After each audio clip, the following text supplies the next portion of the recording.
Garcia. You're very kind.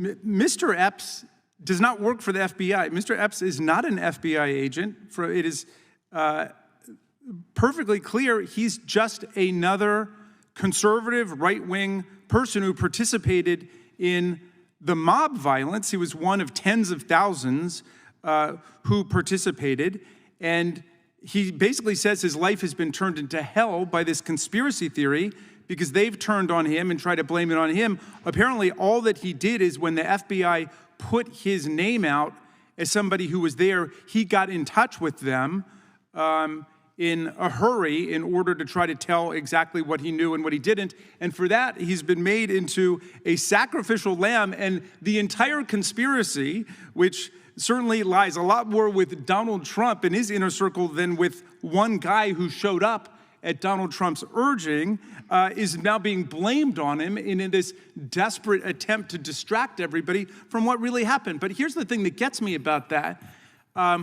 which is the way that the right wing in America devours its own.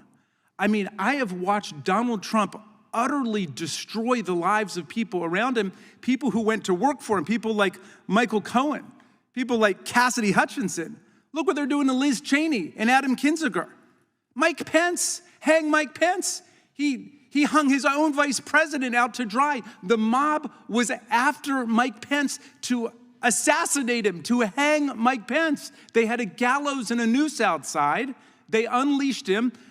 They unleashed the mob on Mike Pence, and then Donald Trump sends out another tweet after he knows Pence is in danger to say Mike Pence did not have the courage to do what needed to be done. I mean, how far does this have to go before you people wake up? And now they pick this poor guy Epps out of nowhere and say, let's blame the entire thing on this guy. Would the gentleman it's the most yield absurd for a thing I've ever seen in my life. Quick question. I'm sorry? Would you yield for a quick question? Sure, by all means.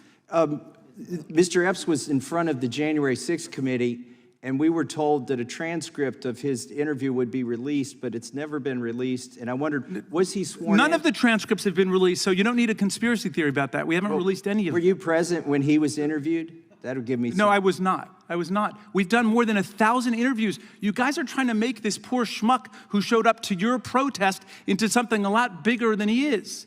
Okay, he's just trying to survive, and he's on your side. You don't have many voters left. You might want to try to hang on to them without demonizing and vilifying your own people. But that's the Donald Trump way. Sell everybody else down the road. Unless you're going to get a pardon. Some people are still hanging around waiting for their pardon. But most people have opened their eyes about what he's done to our country. What he's done to his family. Have you guys ever read the book by Mary Trump about the way that Donald Trump has absolutely destroyed their family, wrecked her father's life? They do it to family, they do it to friends, they do it to their own associates and employees. And now you guys are doing it to this poor Ray Epps. Leave that guy alone, whoever he is.